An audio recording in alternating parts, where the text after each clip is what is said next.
এই মেয়ে, আমার সঙ্গে ঘর করবি? তোর ঘর না, আমার ঘর। কারণ কি জানিস, তোদের বলতে কিছুই নেই। ঈশ্বর পক্ষপাতিত্ব করে তোদের জন্ম দিয়েছে। মানুষ বলতে লোক কিংবা পুরুষকে বোঝায়। তোরা তো মানুষ না, তোরা তো মেয়ে মানুষ। নির্ভয়া হবি? কেমন করে গর্ভ তোদের সাক্ষ্য দেবে তুই নষ্ট মেয়ে? ধর্ষক সে তো নৈবেদ্যের শুদ্ধাচারী, ভ্রান্ত বীর্য প্রত্যাখ্যাত কি করে করবি?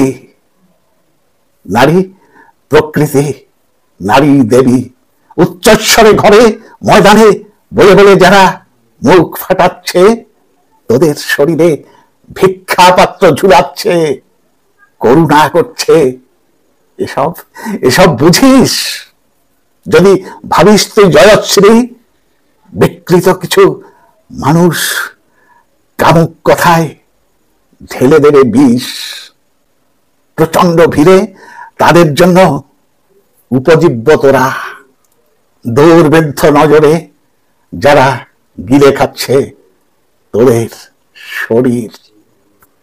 ভুয়া প্রতিশ্রুতির সভা সমাজে তোরা শরীর কেন্দ্রিক জড়বস্তুর মতো রাতের পুতুল লন্ড ভন্ড করে ছেড়ে দিচ্ছে খোলা খোলা রাস্তায়।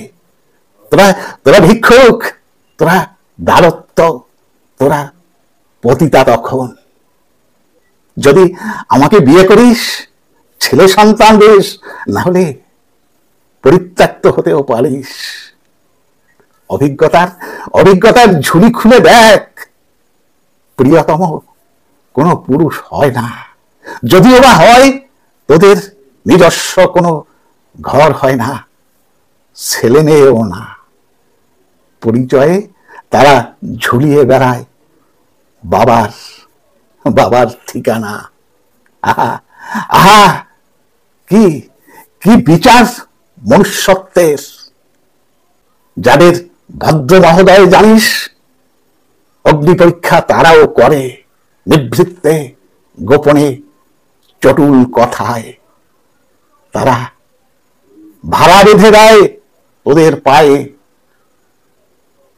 যতই ভাবিস তোরা দ্রৌপদী, তবু তোরাই বিবস্ত হোস। কালের কণ্ঠে নির্ঘোষ বাণী।